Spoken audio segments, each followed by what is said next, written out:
In Bolivia, the Special Force of Fire and Police carried out at least 420 corpses in streets.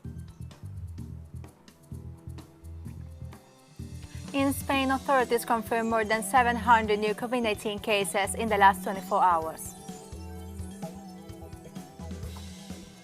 Gabon's Prime Minister and the new members of the Gabonese government took the oath on Wednesday.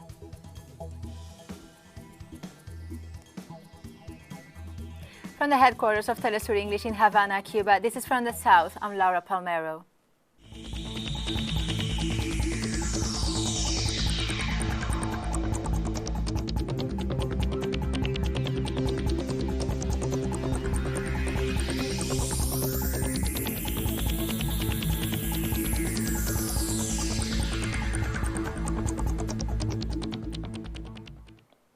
In Bolivia, local media reported that in less than a week, the Special Force on Fight Against the Crime carried out at least 420 corpses in the streets, vehicles and housing in the middle of the sanitary crisis generated by the novel coronavirus.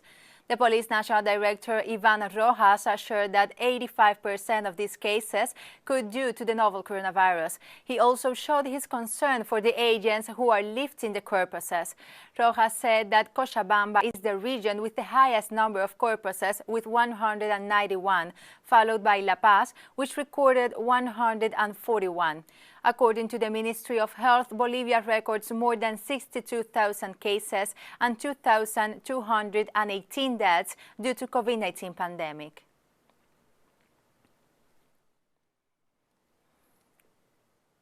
In Bolivia, the social organizations related to the mass IPSP rejected or considered the requirements of de facto government to suspend the September elections. At the same time, they warned about protests in the government does not respect the deadline for the election process. We, as social organizations and the people, have requested that without discussion we should have the elections on September 6th, and if done, people will be on the streets protesting, and this government will be directly responsible, and we ask the Supreme Electoral Court to act in accordance with the law and legitimacy, because we want to have a constitutional government, because the people are demanding so. We cannot allow the crisis of our families to continue. The Prime Minister of Montserrat, Joseph E. Farrell, welcomed the Cuban health contingent that will support local efforts against COVID-19. Alongside with Health Minister Charles Cornell, the Prime Minister welcomed the 13 Cuban specialists of the Henry Reeve Brigade at John Osborne Airport. The Cuban doctors will share their experience in the handling of epidemics, as they have done in the 37 countries amidst the COVID-19 pandemic. Cuba currently has 44 Henry Reeve Brigades supporting different nations around the world in their fight against COVID-19. Venezuelan President Nicolás Maduro announced on Wednesday the relaunching of Agro-Venezuela mission as part of a strategy to reinforce Venezuelan productive capacities. President Maduro pointed that Agro-Venezuela mission follows the most advanced guidelines of Commander Hugo Chavez to address the agricultural production. President Maduro also informed that Agro-Venezuela mission program will be submitted to the National Assembly to be granted a constitutional rank in order to provide the agricultural production sectors all the necessary protective conditions, supplies and support.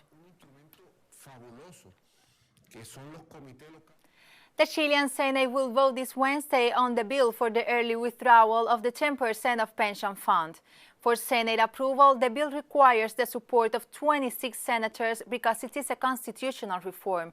In this sense, different parliamentary groups are arguing over whether or not to support the reform of the pension fund.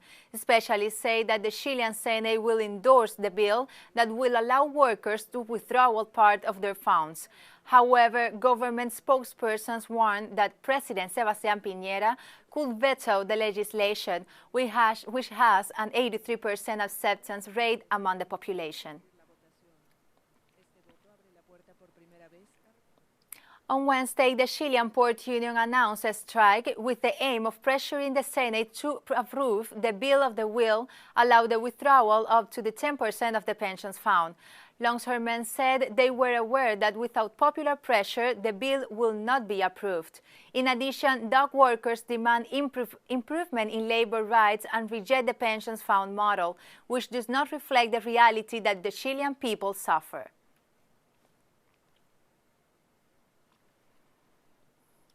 Anglo-Australian miner BHP has dismissed a pointless and wasteful £5 billion English lawsuit by 200,000 Brazilian people and groups over the 2015 collapse of a dam to lead to Brazil's worst environment disaster. Kicking off an 8-day hearing in the Manchester, Northern England, BHP on Wednesday called for the record group action to be struck out or suspended, alleging it duplicated Brazilian proceedings and victims were already receiving redress. The hearing will establish whether the case can be tried in England, although the judge is expected to reserve judgment until around September. If successful, further trials are expected to determine liability and quantify damages.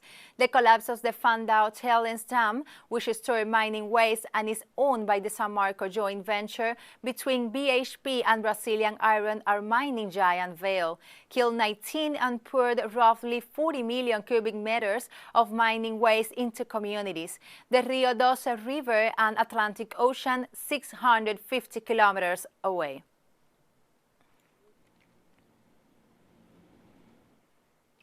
The Congress of the Republic of Colombia began a new legislature. Its president for the next years will be Arturo Char, who is currently under investigation by the Supreme Court of Justice for various crimes. In contrast, the second vice speaker will be Griselda Lobos Silva, a member of the Fuerza Revolucionaria del Común Party, an organization that emerged from the peace agreements. Hernan Tobar, our correspondent in Bogota, brings us more details on it.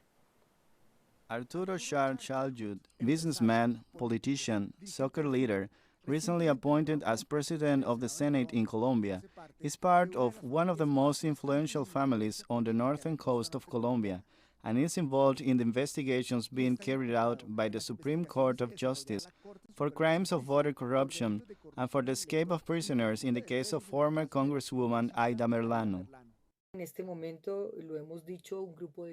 In Colombia, at this moment, we have said it, a group of congressmen and many organizations of the civil society, we can live in the de facto dictatorship with a witness Congress, even more with the arrival of Arturo Char and with a sector of the justice working in halfway. Un sector de la justicia funcionando a media marcha. Arturo Char of the Cambio Radical Party, very close to the government party, was elected with 76 votes during his period as senator of the 4-year term 2014-2018. Some of his colleagues claimed that he presented few bills and was the one who presented the most medical excuses, a fact that was overlooked, given the political agreements that analysts claim were settled by his vote to be elected president of the Congress. It's a direct favor to the national government that has been making agreements with the Char clan, which with this amount of congressmen and support they have can mean an imminent risk for peace in Colombia.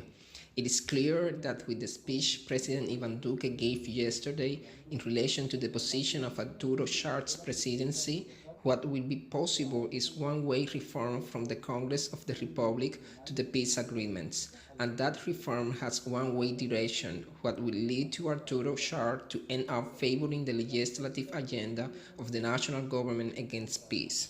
In contrast, the second vice presidency of the Senate will be held by Griselda Lobos Silva, a signer of the peace agreement and a member of the Common Revolutionary Alternative Force Party, which in its postulate provides a leadership position for the opposition parties. It's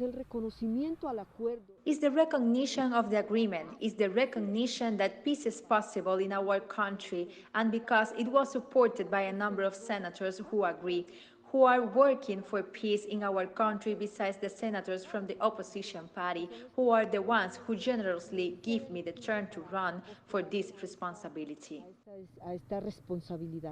Senator Arturo Char will have to keep his appointment with the Supreme Court of Justice for the crimes he is being investigated for next July 27, an aspect that for many sectors accounts for a Congress that will remain weakened, questioned and illegitimate, despite the incorporation of new political actors.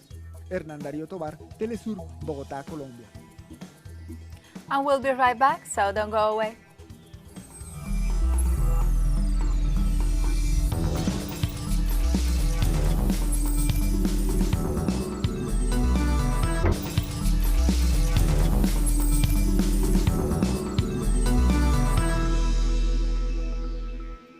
Welcome back to From the South. New York Mayor Bill de Blasio tries to block federal agents from entering the city. De Blasio, together with a dozen mayors, sent a letter to the United States Attorney General William Barr and to the Acting Secretary of National Security Chad Wolf, insisting that the presence of federal officials is not welcome in New York. The letter requests President Donald Trump to remove the federal agents of Portland and describes as concerning and unconstitutional the situation living in that city. De Blasio added that it will not allow the same scenario in New York and affirmed he is willing to go to court if Trump fulfills his promise to send federal troops. President Trump, who seeks the re-election, decided to expand the security forces to other cities as Chicago, despite the position of the mayors.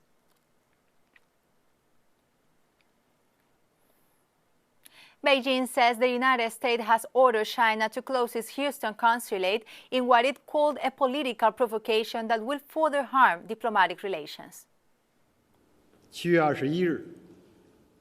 On July 24th, the U.S. abruptly demanded that China's Consulate General in Houston cease all operations and events.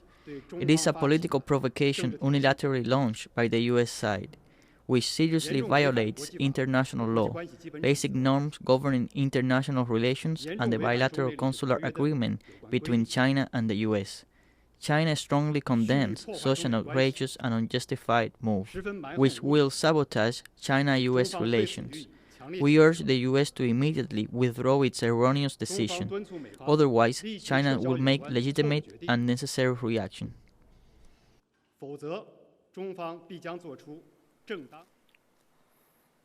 In Spain, authorities confirmed the detection of more than 700 new COVID-19 cases in the last 24 hours.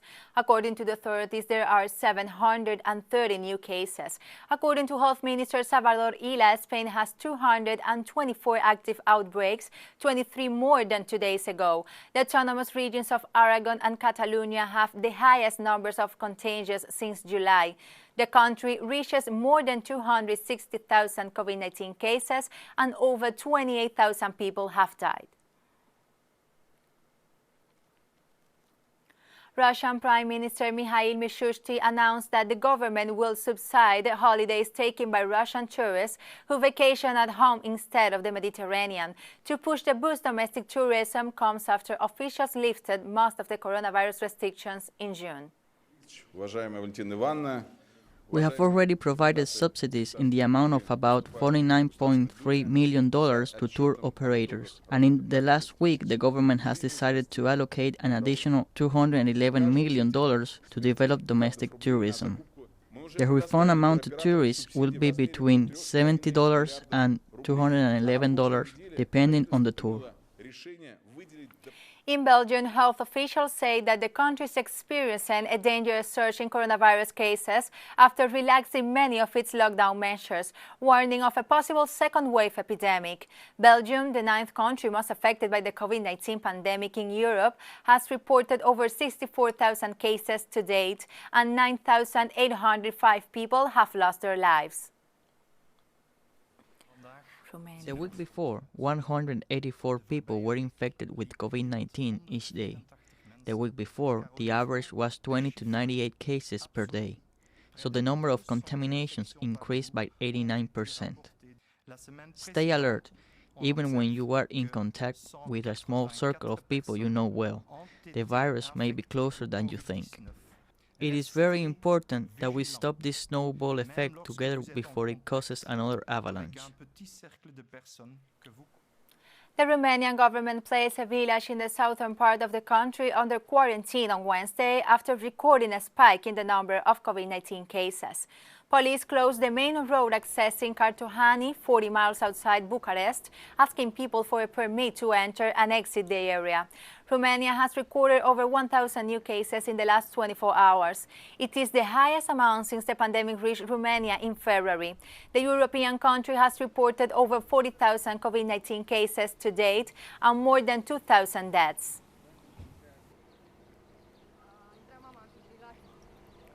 13 hostages in Ukraine have been released unharmed after President Volodymyr Zelensky agreed to the kidnappers' demand to recommend an animal rights documentary. The hostage taker was armed with guns and grenade when he took over the bus, sparking a 12-hour standoff with police. According to local reports, the State Security Service identified him as a 44-year-old Maxim Khrushchev, an animal rights activist with a criminal record for gun possession.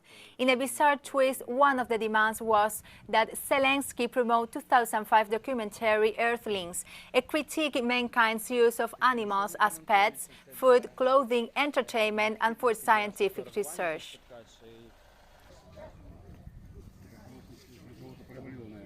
The new assembly of the Croatian parliament was sworn in on Wednesday, while the majority of the seats were taken by the Croatian Democratic Union Party. The swearing ceremony took place weeks after the general elections were held in July 5th. Meanwhile, the ruling Croatian Democratic Union Party runs a second consecutive term in the parliament with a majority of the seats. The Speaker of the Parliament, Goran Handrokovic, voted the assembly to dedicate service to Croatian citizens. Meanwhile, the incumbent government of Andrej Plenković are set to be sworn in a parliamentary ceremony on Thursday. I will try and maintain my objectivity here. I will listen to you all very carefully, and I will conduct my job in a conscious manner. Today's moment in history demands all of us to be wise and serious, but above all, to dedicated service to Croatian citizens. And we have more stories coming up after this very short break, so stay with us.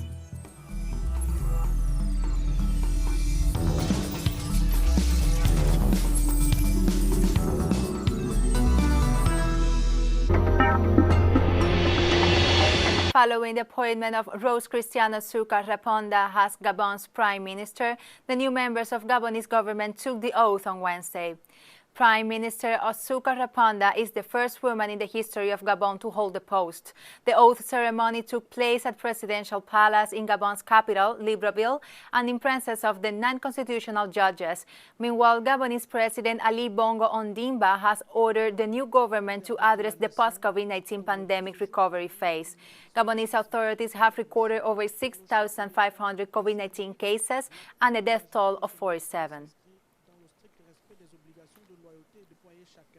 Indian authorities rescued several people stranded by floods on Wednesday, while noting an alarming situation in the Indian state of Bihar. International Federation of Red Cross and Red Crescent Societies have stressed that over 6.8 million people have been affected by the flooding, mainly in the northern states of Assam, West Bengal, Bihar, and Meghalaya, bordering Bangladesh. Meanwhile, around 550 people have died in India, Bangladesh, and Nepal, and several others have been displaced from their homes since the flooding began last month. The situation was a little alarming yesterday because of the possible inflow of almost 5 lakh cusecs of water into the Gandak River, and also the incoming inputs in the other river systems across North Bihar. In Assam, the situation is slightly better comparatively only, in the sense that there has not been so much rain as earlier. However, in both the states, relief and rescue work is going on. Kenyan authorities offered an update on COVID-19 on Wednesday.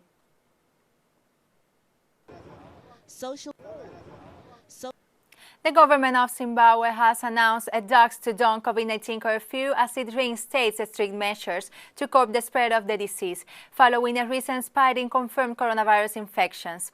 Starting on Wednesday, security forces will enforce a curfew between 6 p.m. and 6 a.m. local time. Meanwhile, President Emerson Mnangagwa said on Tuesday during an address to the nation that the country needs urgent and decisive measures, and added that those who undermine the government's measures measures will be liable and severely punished accordingly. Zimbabwe has recorded more than 1,800 coronavirus cases, a fairly small number compared with other countries. To take action and implement more drastic measures. The pandemic is under control. Mandatory screening has been intensified. Restaurant owners and staff protested in South Africa against lockdown restrictions and the alcohol ban on Wednesday, claiming that COVID-19 restrictions orders are wrecking their industry.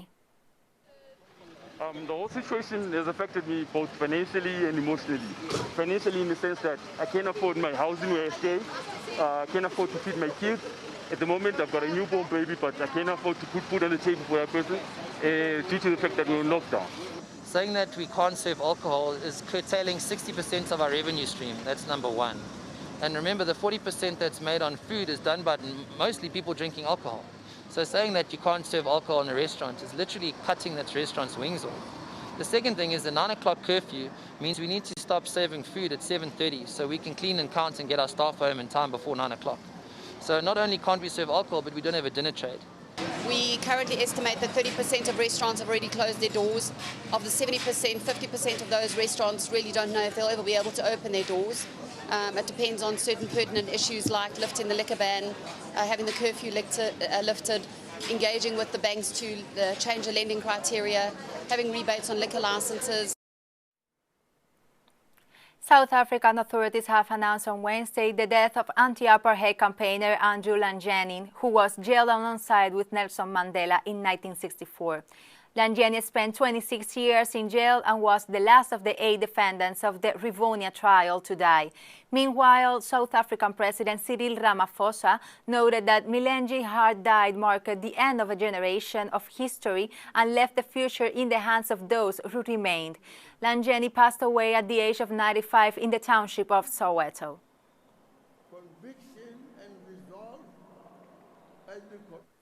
Iranian authorities have noted on Tuesday that the development of cooperation with the neighbors and other friendly countries is key for Iranian foreign policy. Following the official visit of Iraqi Prime Minister Mustafa al-Qasemi to Tehran, Iranian spokesman Ali Rabiei pointed that the policy of vis-a-vis neighbors has entered a new arena as a basic strategy in Iranian foreign policy. Meanwhile, President Rouhani noted on Wednesday that Iran have had fruitful talks with the Russian and Chinese sides in the past weeks to strengthen bilateral relations. As culture and good music is one of the most effective ways to combat sadness and illness, these 25 voices from 14 Caribbean countries gathered together in a song to fight COVID-19 effects. And with We Got This song, we finish this emission. Remember, you can find this and many other stories on our website at telesurenglish.net. Join us on social media, Facebook, Twitter, and Instagram. For Telesur English, I'm Laura Palmero. Thank you for watching. We have no other choice but to be strong. We're gonna make it. What do you mean? What do you mean? I am a voice of hope, and I just wanna let you know that I believe in our strength as a people and the promise of a bright tomorrow. And I want you to believe and trust.